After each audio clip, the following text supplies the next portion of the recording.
Το βιωματικό εργαστήρι Μανατούπ είναι ένα πρόγραμμα αυτοπεποίθησης για παιδιά από 7 μέχρι 12 ετών.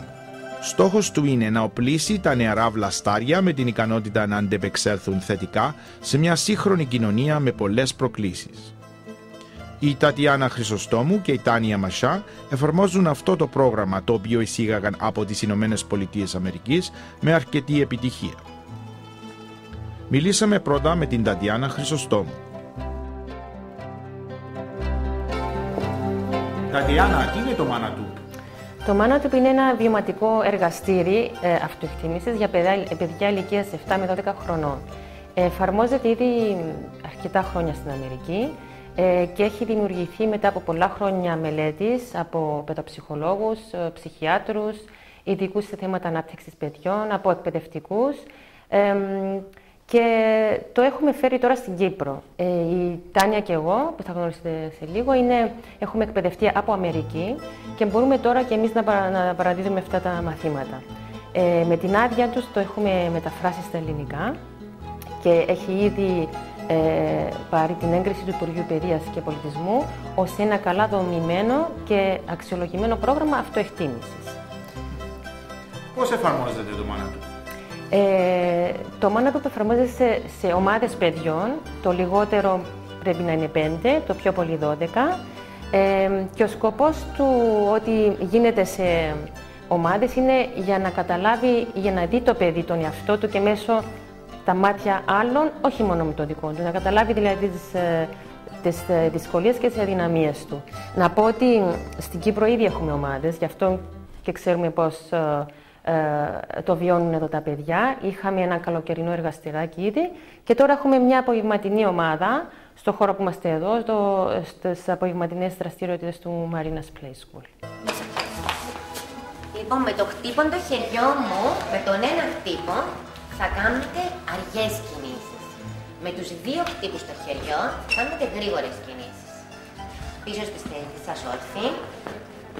Λοιπόν, με τον ένα χτύπο, αργές κινήσεις.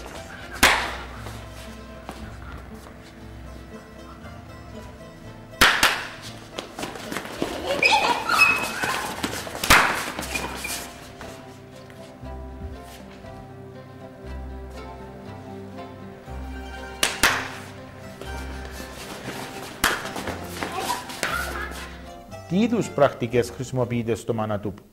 Διάφορα εργαλεία. Έχουμε το βιβλίο «Το Μυθιστόρημα», που είναι μια ιστοριούλα για μια ομάδα παιδιών της παρόμοιας ηλικίας και οι οποίοι βιώνουν διάφορες δυσκολίες ή διάφορες φοβίες, όπως τα παιδιά μας εμάς. Υπάρχει μια ομάδα κάποιων παράξενων αλόκοτων ζώων που εμφανίζονται μυστηριωδώς στα παιδιά. Υπάρχουν οι πέτρες, τα πετράδια μας μούμπια, ένας οδηγός για τα πετράδια, γιατί τα πετράδια αυτά αντιπροσωπεύουν η κάθε μια και μια πανανθρώπινη αξία. Χρησιμοποιώντας αυτές τις πέτρες είναι ένας τρόπος να κάνουμε κάποιες αφηρημένες έννοιες και κάποιες αφηρημένες αξίες, τις κάνουμε πιο χειροπιαστές και γίνεται τροφή προς συζήτηση για θέματα όπως την εμπιστοσύνη, την ευγνωμοσύνη, την υπευθυνότητα, την υπομονή. Υπάρχουν και κάποιες ασκήσεις ομαδικές που το κάνουν το πρόγραμμα λίγο πιο διασκεδαστικό. Υπάρχει το θεατράκι, υπάρχουν αναπαραστάσεις ρόλων, γιατί κάποια παιδιά μπορεί να μην τα καταφέρουν να εκφράσουν το συναίσθημά τους ή μια απάντηση ή μια λύση λεκτικά. Οι ομάδες αυτές θα συναντιούνται μέσα σε 16 εβδομαδιαίες συναντήσεις των 80 λεπτών. Έτσι, να έχετε έτσι τις παλάμες σας, μεταξύ σας, και θέλω κάποιες φορές να ακολουθείτε την κίνηση του άλλου, αλλά κάποιες φορές να τον καθοδηγείτε. Δηλαδή, όχι ούτε να είστε μόνο καθρέφτης, ούτε μόνο ο άλλος. Ωραία. Θέλω και οι δύο σιγά σιγά να συνεργαστείτε και να μοιράζεστε τις κινήσεις σας, εντάξει. Οπότε ξεκινάτε. Μπορείτε να κάνετε διάφορα με τις παλάμες σας. Μπορεί μία ο ένας, μία ο άλλος. χωρίς να μιλάτε. Βρείτε το δικό σας τρόπο.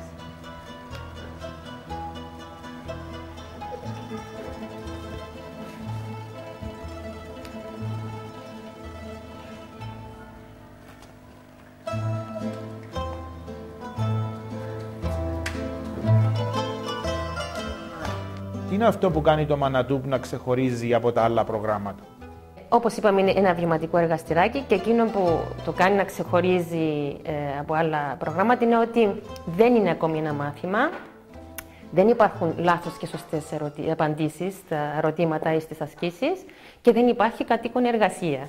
Το μόνο που μπορεί να δώσουμε στα παιδιά είναι κάποιες αναθέσεις.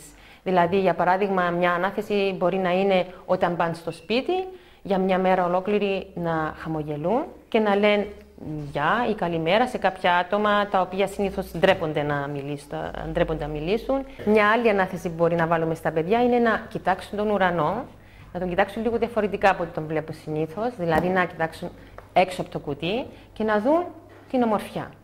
Μαθαίνουν έτσι να βλέπουν την ομορφιά, την πραγματική ομορφιά. Λοιπόν, πολύ λίγοι άνθρωποι θα μας γνωρίσουν, αλλά πάρα πολλές ζωές συναντώνται με τους θαυμαστούς τρόπους του Μάνατουπ. Αυτή η επίσκεψη στη γη από τα Μάνατουπ ήταν σημαντική. Έπρεπε να ξεκρυπώσουμε αν η Ουέλα είχε ή όχι τη δυνατότητα να γίνει ο άνθρωπος βοηθός μας. Αναθέσαμε στη Λόκι Μπέλα, μια αρχηγό του Μάνατουπ, να ελέγξει τα πράγματα προσωπικά. Έτσι, η Λόκι Μπέλα βρέθηκε στη Σιέρα Πάιν. Τα έντονα χρώματα της Λόκι Μπέλα και τα αστέρια στα μέρη του σώματός της θα μπορούσαν αρχικά να φοβήσουν ακόμα και τον πιο θαραλέο άνθρωπο. Οι άνθρωποι απλά δεν μπορούσαν να αντιληφθούν την ομορφιά της. Οι άνθρωποι δυστυχώς έχουν έναν τρόπο να προσέχουν μόνο εκείνο που φαίνεται διαφορετικό πάνω σε κάποιον.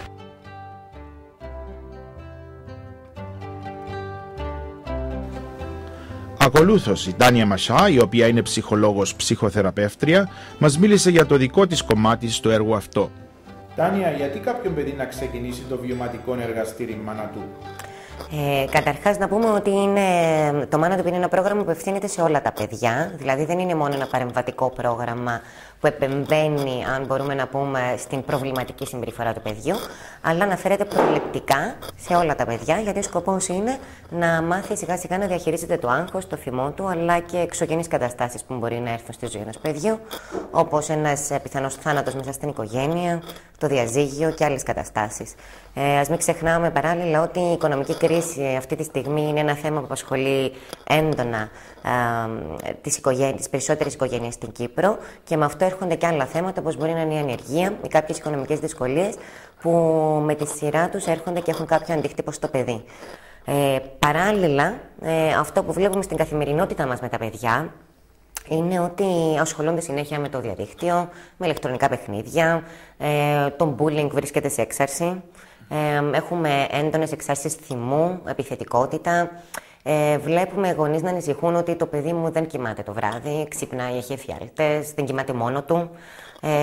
Ακούμε γενικότερα πάρα πολλές καταστάσεις στις οποίες το παιδί το ίδιο ανησυχεί, αλλά και οι γονείς του. Τι θα γίνω όταν θα μεγαλώσω, τι θα καταφέρω να κάνω, προσδοκίες γενικά. Είτε δικές μας, δηλαδή είτε δικές μας σαν γονείς και σαν κοινωνία, είτε του ίδιου του παιδιού.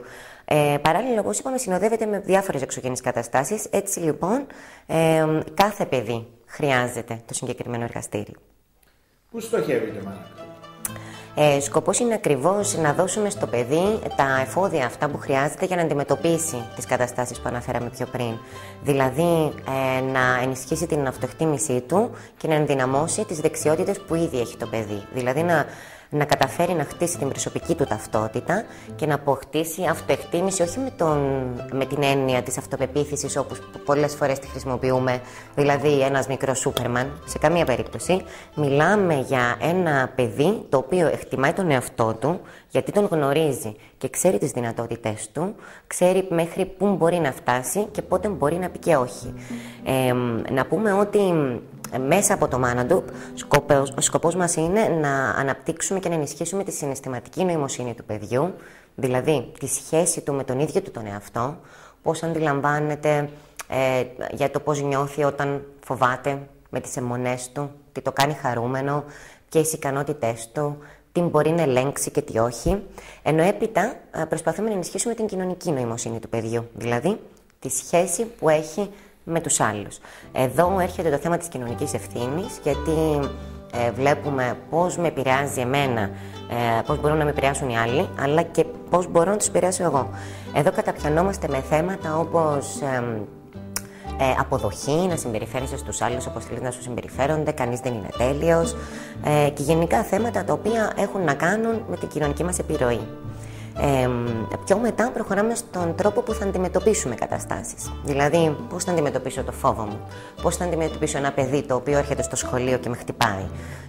Καταπιανόμαστε δηλαδή με θέματα που έχουν να κάνουν με τη συγχώρεση, δηλαδή πώς μαθαίνουμε να συγχωρούμε, ποιους ίσως είναι καλό να εμπιστευόμαστε και πρώτα απ' όλα τον εαυτό μας, αλλά και κάτι που αναφέραμε και πιο πριν, τα όρια και σε σχέση με το πώς οριοθετώ τον εαυτό μου μπροστά σε κάποιον άλλον. Δηλαδή, πότε μαθαίνω να λέω όχι ή να λέω ναι ή να δείχνω αγάπη ή ακόμη και να δείχνω κάποιο θυμό. Γενικότερα, να πούμε ότι βέβαια όλες αυτές τις διαδικασίες το παιδί δεν μπορεί να τις αντιληφθεί σε ένα συνειδητό επίπεδο. Δηλαδή στις ομάδες που ήδη τρέχουμε βλέπουμε τα παιδιά να περιμένουν με αγωνία και να διασκεδάζουν τις δραστηριότητες και την εξέλιξη της ιστορίας. Όλα αυτά γίνονται με έναν τρόπο έτσι πίσω από τις λέξεις, ευχάριστο και βιωματικό.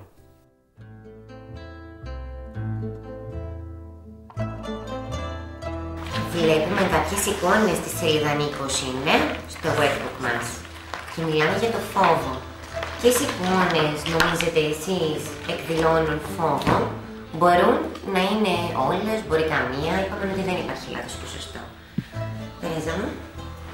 Η Β, που είναι το σκυλάκι. Γιατί νομίζεις, τι φαίνεται? Επειδή περπατάει έτσι φοβισμένο σαν να και προσπαθεί να κρυφτεί από κάποιον. Οκ. Θεοδώρα. Το Α, γιατί πέφτει από εδώ καταράχτη. Οκ. Φίβο μου. Το Ε, γιατί η γάτα ξυπνηλάζαν και κάτι έγινε. Οκ. Ναι, θα μπορούσε να είναι.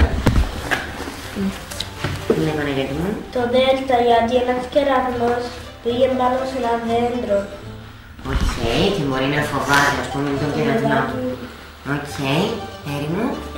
Και το γάμμα, γιατί το σκυλάκι φαίνεται κάπως φοβισμένο, γιατί είναι έτσι το κεφάλι του προσπαθεί να μην δει κάποιο φάτο να κρυφτεί. Οκ. Ωραία, ναι. Φόβος μπορεί να είναι οποιαδήποτε αντίδραση, αλλά είπαμε ότι υπάρχει και ο καλός ο φόβος. Έτσι, ο φόβος που μας κάνει να προστατευόμαστε από πράγματα τα οποία μπορεί να μας απειλούν. Όπως στην περίπτωση που η γάτα, όπως είπε ο Φίβος, ανοίγει το στόμα της, μπορεί να το κάνει επειδή νιώθει ότι κάποιος την απειλεί. Ότι ίσως κάποιος πάει να της κάνει κακό. Φοβάται και αντιδρά. Ωραία.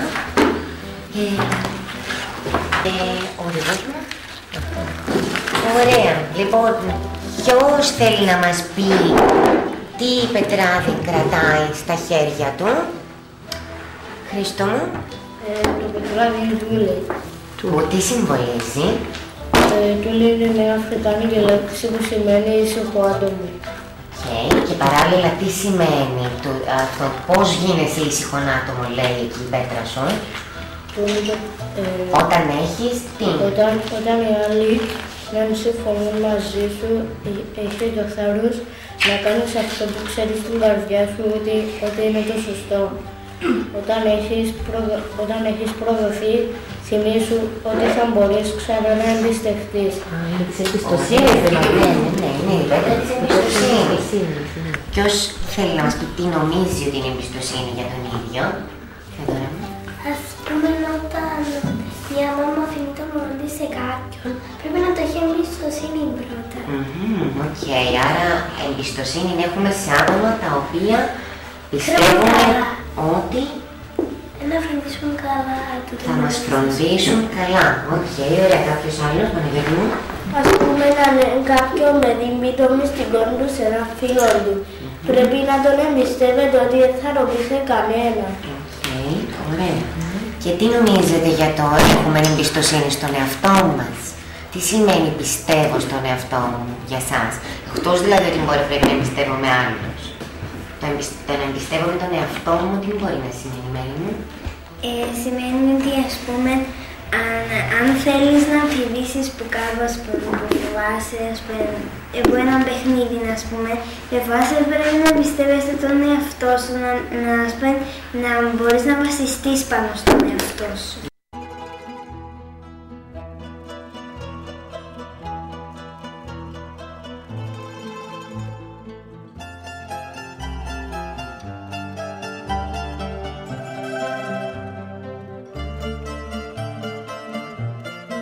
Τάνια, με τι ασχολείται περισσότερο το Manatub?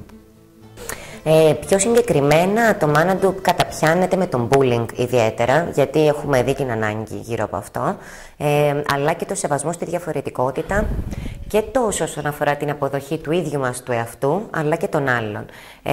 Είναι πολύ σημαντικό να πούμε ότι το θέμα του «κανείς δεν είναι τέλειος» καταπιάνεται έντονα μέσα στις εικόνες του βιβλίου, όπως θα δείτε κι εσείς, που δεν είναι τέλειες και είναι πολύ αφηρημένες, με σκοπό ακριβώς να περαστεί το μήνυμα του ότι κανείς δεν είναι τέλειος και ότι μπορούμε εμείς να δημιουργήσουμε και να φανταστούμε από αυτό. Επίσης, η ιστορία και ο τρόπος που παρουσιάζεται στα παιδιά είναι τέτοιος έτσι ώστε να χρησιμοποιείται ως σημείο αναφοράς. Όπως είπαμε πιο πριν, ο θάνατος, το διαζύγιο δεν είναι κάτι το οποίο περνάνε όλα τα παιδιά απαραίτητα.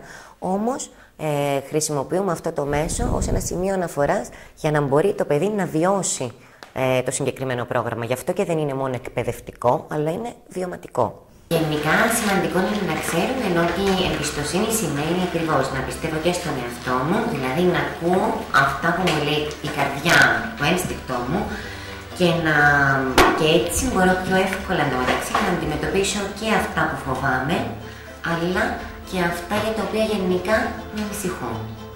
Ναι. Γιατί ένας γονιός να επιλέξει το Manatub παρά κάποιο άλλο πρόγραμμα? Σημαντικό είναι να πούμε ότι απευθύνεται σε όλα τα παιδιά πρώτα απ' όλα. Δεν απευθύνεται σε μια συγκεκριμένη ομάδα παιδιών ή ούτε το παιδί πρέπει να έχει κάποια συγκεκριμένα είτε χαρίσματα είτε κάποιες συγκεκριμένες αδυναμίες. Αλλά το πιο σημαντικό είναι να αναγνωρίσουμε και να αλλάξει η δική μας θέση και ως γονείς αλλά και ως ειδικοί μπροστά από την προσπάθειά μας πολλές φορές να μεγαλώνουμε παιδιά και να προσπαθούμε να τους ενισχύουμε τις αδυναμίες του. Δηλαδή, θα το πάω στο φροντιστήριο γιατί έχει κάποια αδυναμία στα μαθηματικά. Θα το πάω κάπου γιατί δεν τα πάει καλά. Εδώ, σε αυτό το πρόγραμμα, ενδυναμώνουμε στην ουσία τις δυνατότητες που έχει το παιδί και σταματάμε να επικεντρωνόμαστε στις αδυναμίες του και μόνο εκεί. Και το πιο σημαντικό είναι ότι η κοινωνικοσυναισθηματική νοημοσύνη του παιδιού και όλες αυτές οι δεξιότητες είναι από τα μεγαλύτερα εφόδια που μπορεί να έχει ένα παιδί για όλες τις μετέπειτα επιλογές στη ζωή του. Να αρχίσετε να περπατάτε, λες και είστε λυπημένοι.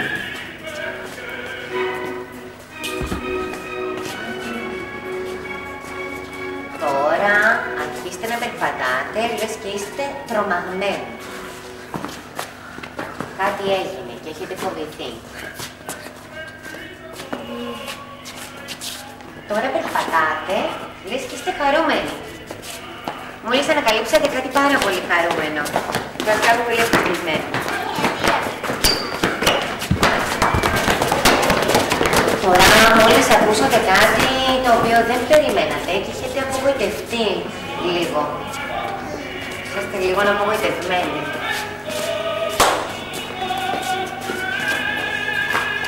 Και τώρα περπατάτε, αλλά είστε πάρα πολύ θυμωμένοι.